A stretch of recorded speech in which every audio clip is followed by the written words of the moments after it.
Selama 20 tahun, tubuh gadis ini dibekukan dalam freezer. Namun, dirinya merasa baru tertidur 1 hari. Dengan langkah lemas, dia naik ke sebuah bis.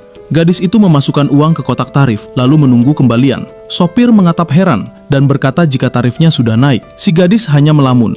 Kasihan melihat ekspresinya, sang sopir akhirnya mengizinkannya naik. Sesampainya di rumah, gadis itu terkejut melihat rumahnya kosong melompong. Tetangga di samping rumahnya berkata jika rumah itu sudah lama kosong dan akan segera diruntuhkan. Gadis itu makin kebingungan. Dengan panik ia mencoba menelpon ibunya, namun baterai ponselnya habis. Bergegaslah ia ke toko ponsel untuk membeli charger. Namun tatapan para pemuda di sana justru penuh heran. Ponsel yang ia genggam dianggap sebagai barang jadul. Terlebih gadis itu menegaskan bahwa ponsel itu baru dibelinya 3 bulan lalu, tapi justru membuatnya dianggap tidak waras. Akhirnya gadis itu dibawa ke kantor polisi. Saat diminta identitas, gadis itu mengeluarkan seluruh isi tasnya. Petugas dan 2 lansia yang berada di sana menatap kaget melihat benda-benda lawas dari tas gadis tersebut. Bahkan KTP yang ditarik dari dompet lebih mengejutkan lagi. Tertulis tahun lahir 1976.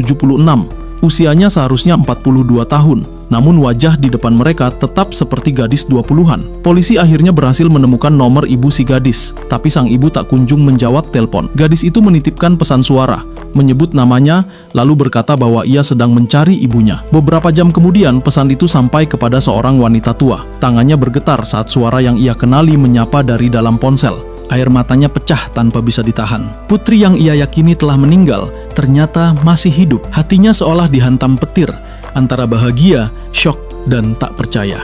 Gadis itu mendatangi universitas tempatnya dulu kuliah. Namun kampus itu pun asing baginya. Mahasiswa berseliweran dengan perangkat canggih di tangan, berpakaian dengan gaya yang tak pernah ia kenali. Lalu matanya tertumbuk pada sebuah spanduk besar di dinding gedung bertuliskan tahun 2019.